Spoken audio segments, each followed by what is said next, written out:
Now, on the show, we do like to touch on lifestyle and maybe a little bit of fashion and what's hot, so what's not, what's in and what's out on my shows. I'd like to invite on my show now. We have British makeup artist Hannah Martin.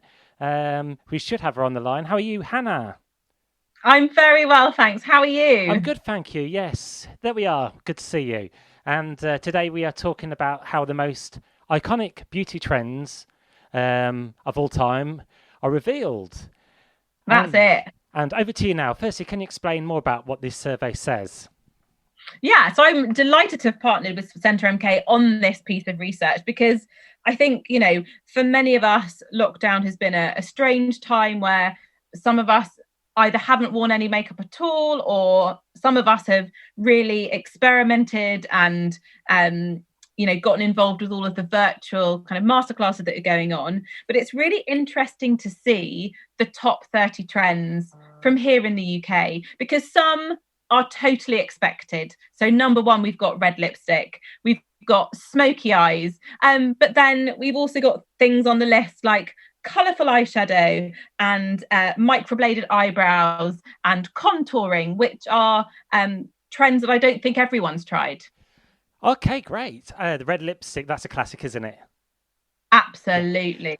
What I did like on the list was the beauty spots. Nice to see a bit of natural in there as well. Yeah. So whether you allow your natural beauty spots to be seen or whether you add faux beauty spots with a dab of eyeliner, it's up to you. And of course, you can't beat the blush cheeks as well. That's quite high up on the list as well. Yeah, I think I'm a huge advocate of blusher. No matter your age, no matter your skin tone, blusher helps everyone look that little bit healthier. Okay, and after emerging from lockdown 3.0, as I call it, do you think we will see many women and maybe some guys as well wanting to try and reinvent themselves?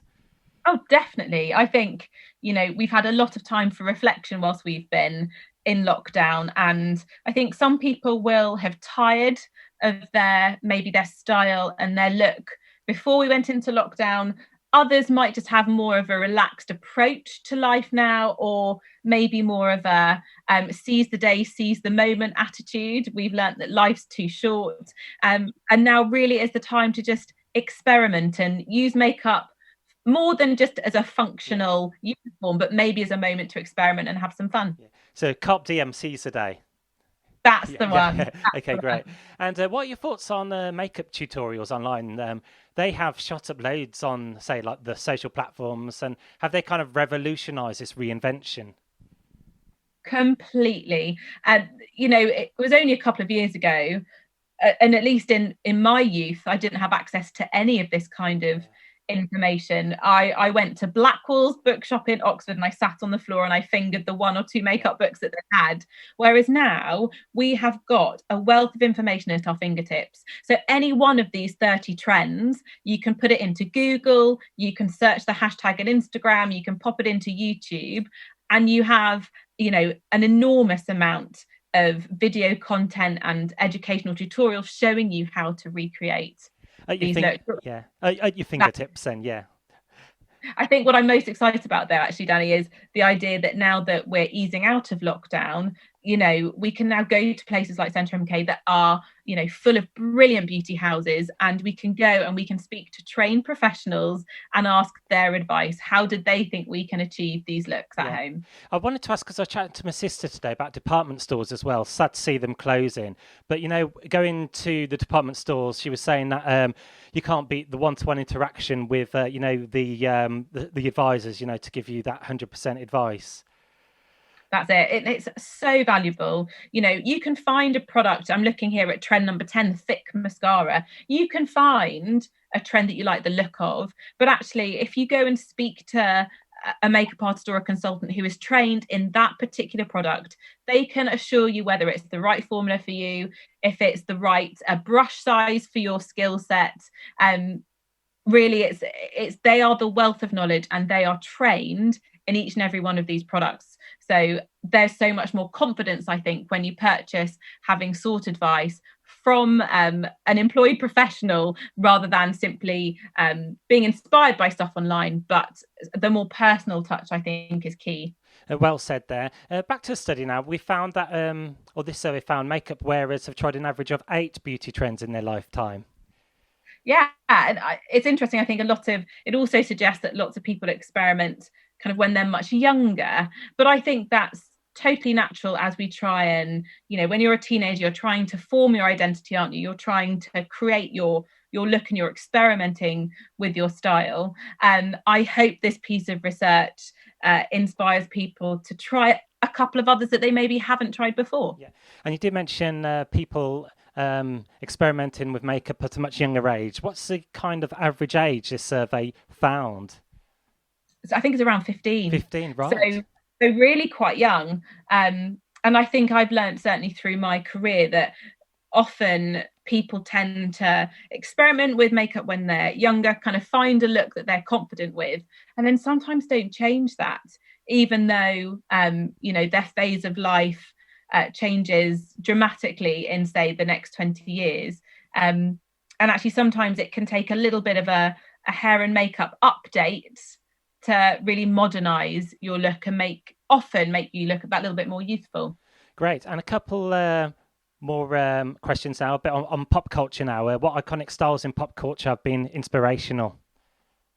I mean, so many. You think of Boy George and his beautiful use of color, that, those intrinsic, beautiful, delicate artworks that he used to have drawn on the side of his face. If you think, say, more recently, whether it's someone, for my era, it was Britney Spears. She was a huge icon for people like me.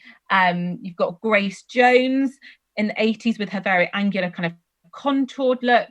Kylie has been a huge beauty inspiration over the years. And there are people, of course, in film as well. Yeah. I know on the list there was Marilyn Monroe and Amy Winehouse as well. She had that kind of black line on the wings. And so exaggerated, but so synonymous with her. Yeah. And are we still influenced by culture, magazines, celebrities, even our friends as well? Oh, most definitely. And I think now more than ever, in an age of social media, I think we're influenced even subconsciously all the time with the images that we see.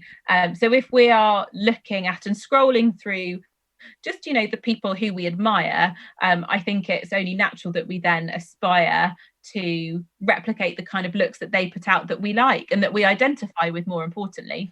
I guess it's quite nice to have someone to look up to, role models as well. It can be really helpful if you do have someone that you look up to, and things that I get, messages that come through to me on my Instagram, for example, are things like, oh, we're a similar age, so I love your tips and tricks because I know it's going to work for someone like me as I approach 40, or I've got a similar colouring to you, so it's really helpful when you try foundation because then I know that it's going to work on me. So I do say, if it can be really helpful if you're wanting to replicate a look, that you seek out people that you really identify with and that you have similar colorings with, because that will be much easier. Great. And lastly, what do you like about your job and working in the beauty fashion industry? Oh, I love everything about it. I love the beauty industry. I always have done. I love makeup. I still get as excited now when I've bought a lipstick as I did 25 years ago. But more than just product and formulations, I love working with people, and I love the transformations that I see with my work when, my favorite part is when I help people feel better about themselves. Now, I'm not saying that what's on the outside matters, but a bit of self-care and a bit of time playing with makeup and putting on a couple of things that make you feel better about yourself, I'm a huge advocate of. So that's probably my favourite part of my job. Absolutely fabulous. Well, joined today by British makeup artist Hannah Martin on the Dennison Late Night Show. Thanks for being on board.